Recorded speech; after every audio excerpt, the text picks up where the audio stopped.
Behind the financials, we put in the Pecan Plantation income statement. The total revenue over expense, we are down a little bit, but remember that we have Virginia Barrett over there, so all of her salaries and employee benefits, all of that is included in the expense, and she's, just getting started. So we expect to see higher revenues over there.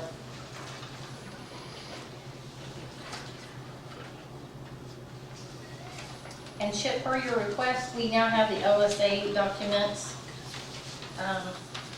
electronically, so it's behind the Pecan income statement. If that's, pardon me? Before everybody thinks I'm mean, you told me y'all were already doing it this way, this was really easier. Oh, no, yeah, it's not hard at all. It's actually quite easy. Just wanted to make sure y'all could look that over and see if that's okay with you. Looks a little different than it has been, but it's the same information.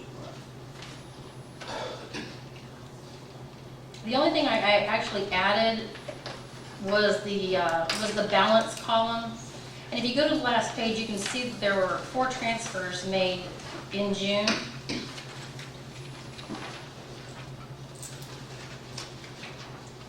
So we actually netted about 20,000 we brought over from the 501A to the hospital. So the balance dropped about $20,000. You know what I'd like to say? I'd like to say something to scratch what each of these transfers is for. You mean besides just payroll transfer or McKesson drugs? Yeah, because it's supposed to be for specific things.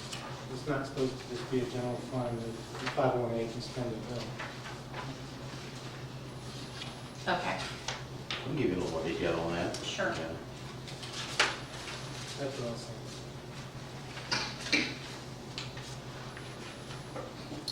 Where it says payroll tax transfer or Optum transfer, well, you may not even know what Optum is now that I think about it, but payroll tax transfer, that's okay. You're just saying where it says fund transfer, you'd like to have more information on that. Is that correct, or? I wouldn't mind knowing what an Optum is too. Optum is our HSA health savings plan. We have to, it's employee benefit. Yeah. Payroll Right. deduct, yeah.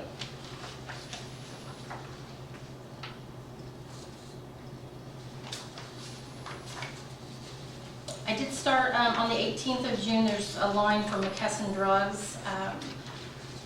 Susan helped us out with the clinic. We were spending a lot of money through PSS, and she's worked for the hospital pharmacy, and now all the drugs are being purchased through our pharmacy.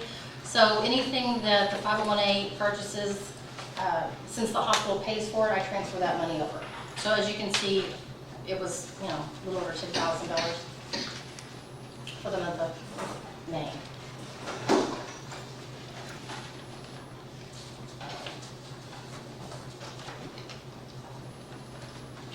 And the payroll transfers, that's just to meet payroll for 501A? Yes, sir.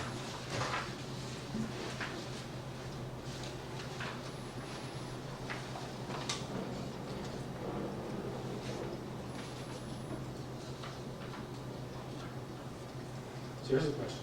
Is that money that's transferred over to meet their payroll, does that fund their entire payroll end to end?